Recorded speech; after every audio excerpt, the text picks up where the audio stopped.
جو کچھ بھی ہے یہ سب اللہ کی نعمتیں انسان کے لیے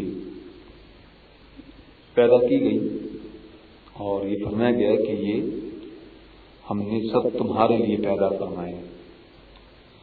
اب اس آیت میں اس نعمت کا ذکر ہو رہا ہے کہ جو بالواسطہ یعنی انسانوں کے باپ حضرت سیدنا آدم علیہ نبینا وعلیہ الصلوۃ والسلام کی تخلیق اور ان پر اللہ تبارک و تعالی نے جو انعام و اکرام فرمایا، ان کا جو اعزاز اور ان کی جو عظمت اور ان کی جس بزرگی کا جس طرح سے اظہار فرمایا اور ان کی جس طرح سے تعظیم کرائی، تو اس کا اس میں ذکر ہے، اور یہ بھی انسانوں کے لیے بڑی فخر اور بڑی جو ہے وہ عظمت کی بات ہے کہ باپ کی عزت اور باپ کی تعظیم و توقیر یہ اولاد کے لیے بڑی باعث نعمت اور باعث فخر بات ہے۔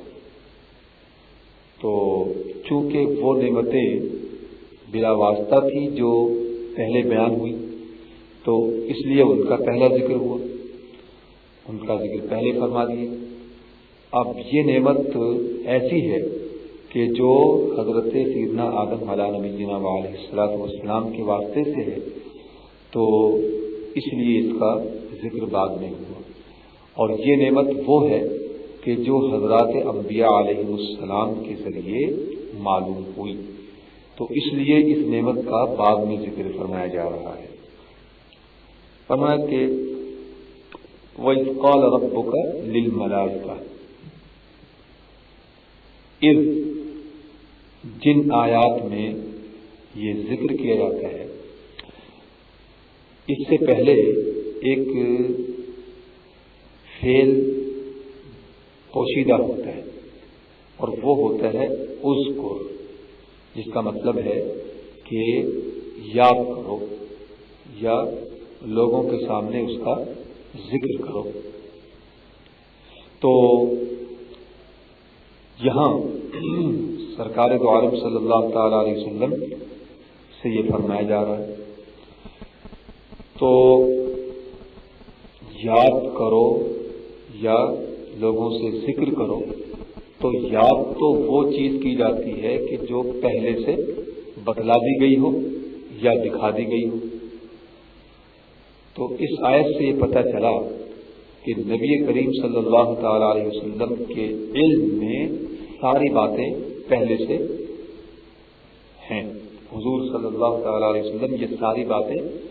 پہلے سے جانتے ہیں، تبھی تو فرمایا جا رہا کہ یاد کرو، اور یاد وہی چیز دلائی جاتی ہے جیسا کہ میں نے عرض کیا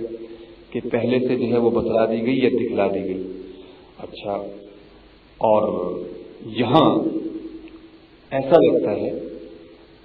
کہ سرکار دو عالم صلی اللہ تعالی علیہ وسلم کو یہ باتیں نہ صرف یہ کہ بتلائی گئیں بلکہ دکھلا دی گئیں، کیونکہ قرآن کریم تو اس وقت اتر رہا ہے جب سرکار دو عالم صلی اللہ تعالی علیہ وسلم حیات ظاہری کے ساتھ تھے، اور اس سے پہلے نبی کریم صلی اللہ تعالی علیہ وسلم نے نہ کسی تاریخ کا مطالعہ فرمایا اور نہ ہی جو ہے کسی دنیاوی استاد کے سامنے جو ہے زانوِ تلمس طے کیے،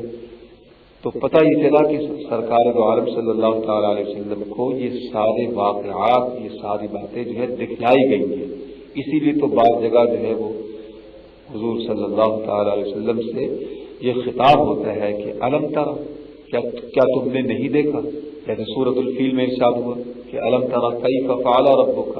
کہ اے محبوب کیا تم نے جو ہے نہیں دیکھا کیف فعل ربک باصحاب الفیل، کیسا کیا تمہارے پروردگار نے ہاتھی والوں کے ساتھ، یعنی جو خانہ کعبہ پر حملہ کرنے کے لیے آیا تھا ابرہا اور اس کا لشکر، تو اللہ تعالیٰ نے اسے تباہ و برباد فرما دیا تھا۔ تو حالانکہ حضور صلی اللہ تعالیٰ علیہ وسلم اس وقت پیدا بھی نہیں ہوئے تھے، تو پتہ یہ چلا کہ حضور اکرم صلی اللہ تعالیٰ علیہ وسلم کو اللہ رب العزت نے ان واقعات اور ان معاملات کے ہونے سے پہلے ہی سب کچھ بتلا دیا، سب کچھ دکھلا دیا اور سب سے آگاہ فرما دیا۔ اسی لیے فرمایا وَإِذْ یاد کرو اے محبوب، اور کیا یاد کرو؟ قال ربک، کہ فرمایا تیرے پروردگار نے۔ تو اب آپ دیکھیے کہ یہ کب فرمایا، کن سے فرمایا؟ فرشتوں سے فرمایا، یعنی حضرت آدم علیہ الصلاۃ والتسلیم کے پیدا کرنے سے 60,000 برس پہلے اللہ تعالیٰ نے فرشتوں سے فرمایا۔ اچھا، اب یہ بات کہ یہ جب دنیا پیدا ہوئی تو اس سے پہلے یعنی 60,000 برس پہلے زمین پر جنات کو آباد کیا، وہ رہتے رہے، اور پھر اس کے بعد ہوا یہ کہ ان میں آپس میں پھوٹ پڑ گئی اور فساد اور شر ان کے درمیان ہونے لگا۔ تو اللہ تبارک و تعالیٰ نے وہ فرشتوں کو بھیجا۔ اچھا، اور اس وقت ان میں اسرائیل یعنی ابلیس یہ موجود تھا، یہ بھی آیا، اور فرشتوں کو یہ حکم دیا گیا تھا کہ جنات کو زمین سے دھکیل دیا جائے اور ان کو زمین سے نکال کر جزیروں میں اور پہاڑوں میں بسا دیا جائے۔ تو اس طرح سے یہ جزیروں اور پہاڑوں کی طرف منتقل ہو گئے۔ اس کے بعد پھر اللہ تبارک و تعالیٰ نے فرشتوں کے سامنے یہ بات کہی۔ تو اب یہ کہ سارے فرشتوں سے کہا یا صرف زمین کے فرشتوں سے کہا؟ یہ فرشتے جو زمین پر آئے تھے پھر یہ یہیں پر آباد ہو گئے، یہیں پر رہے۔ تو اس طرح سے پھر فرشتے دو طرح کے ہو گئے، ایک تو وہ کہ جو زمین میں رہنے والے، اور دوسرے وہ جو آسمانوں پر ہی رہے۔ اور فرشتوں کی تعداد کتنی ہے یہ کوئی نہیں، میں ابھی عرض کروں گا کہ یہ کتنے ہیں اور ان کی وہ تعداد کیا ہے، تو یہ کوئی نہیں جان سکتا۔ بہرحال تو یہ بات اللہ تبارک و تعالیٰ نے فرشتوں سے اس لیے فرمائی اور اپنے بندوں کو تعلیم دینے کے لیے کہ وہ بھی کسی کام کے کرنے سے پہلے مشورہ کر لیا کرے۔ تو مشورہ کرنا سنت الہیہ ہے۔ تو اور دوسرے اس لیے بھی کہ فرشتوں کو جو سوال اور ان کو جو کوئی شبہ ہوتا تو وہ سوال اور وہ شبہ حضرت آدم علیہ السلام کے پیدا ہونے سے پہلے وہ ظاہر کرتے، تاکہ حضرت آدم علیہ السلام کے پیدا ہونے کے بعد کسی قسم کا کوئی سوال اور کوئی شبہ وہ سامنے نہ آتا۔ تو اللہ تبارک و تعالیٰ نے اس لیے حضرت آدم علیہ السلام کے پیدا فرمانے سے پہلے ہی فرشتوں کے سامنے اس بات کو ذکر فرمایا۔ اب یہاں یہ بات آیت کریمہ کا یہ جملہ کہ وَإِذْ قَالَ رَبُّكَ، کہ یاد کرو جب تمہارے رب نے، ربک، یہ ربک یعنی اے محبوب تمہارے رب نے، اس میں سرکار دو عالم صلی اللہ تعالی علیہ وسلم کی عظمت کا اظہار ہو رہا ہے، اور یہ اس طرح سے کہ اللہ تبارک و تعالیٰ نے یہاں یہ نہیں فرمایا کہ وَإِذْ قُلْتُ، کہ جب میں نے کہا، یا وَإِذْ قَالَ اللَّهُ لِلْمَلَائِكَةِ، یہ نہیں فرمایا کہ اللہ نے فرشتوں سے فرمایا، بلکہ دیکھیے انداز بیان اور آیت کریمہ کا جو انداز کتنا عمدہ اور کتنا پیارا، اور سرکار دو عالم صلی اللہ تعالی علیہ وسلم کے کمال اور ان کی عظمت شان کا کیسا اس میں یعنی بیان ہو رہا ہے کہ اللہ تعالیٰ نے فرمایا کہ تمہارے محبوب، تمہارے رب نے، یہ محبوب تمہارے رب نے یہ فرمایا۔ تو اس سے یہ پتہ چلا کہ سرکار دو عالم صلی اللہ تعالی علیہ وسلم کا ذکر اللہ تبارک و تعالیٰ نے اپنے ذکر کے ساتھ کیا کہ تمہارے پروردگار نے یہ فرمایا، اور اس میں اس بات کی طرف بھی اشارہ ہو گیا کہ یہ سب کچھ سرکار دو عالم صلی اللہ تعالی علیہ وسلم کے لیے کیا جا رہا ہے، اور یہ منظور تھا کہ یہ کائنات اور اس میں جو کچھ بھی جو ہے وہ کیا جا رہا ہے یہ سب حضور ہی کے لیے کیا جا رہا ہے، حضور کی خاطر کیا جا رہا ہے۔ اسی طرح سے جیسا کہ کوئی پھول حاصل کرنے کے لیے باغ لگایا جاتا ہے اور بلا تشبیہ و تمثیل، اسی طرح سے جیسا کہ کوئی جو ہے باپ اپنے بیٹے سے یہ کہے کہ تیرے باپ نے یہ مکان تعمیر کیا، یہ کوٹھی بنوائی، یہ محل تعمیر کرا، کس کے لیے؟ تیرے لیے۔ تو اب یہ کیا ہے؟ یعنی سب کچھ جو ہے یہ سب سرکار دو عالم صلی اللہ تعالی علیہ وسلم کی خاطر جو ہے بنایا گیا ہے۔ تو فرمایا کہ فرشتوں سے فرمایا، فرشتے کیا ہیں؟ یہ نورانی مخلوق ہے اور یہ نورانی جسم رکھتے ہیں، اور ان کی شان یہ ہے کہ جیسی شکل چاہیں ویسی ہی شکل یہ اختیار کر لیتے ہیں، اسی شکل میں متشکل ہو جاتے ہیں، اور مخلوق میں سب سے زیادہ طاقتور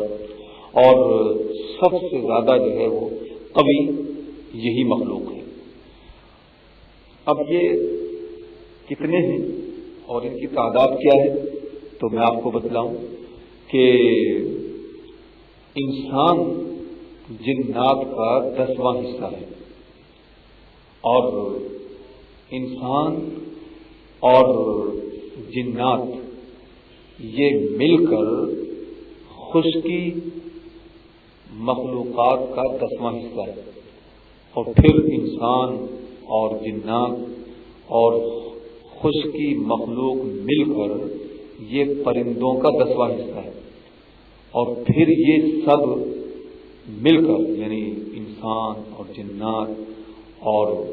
خشکی مخلوق اور پرندے یہ سب مل کر دریائی جانوروں کا 10واں حصہ ہے،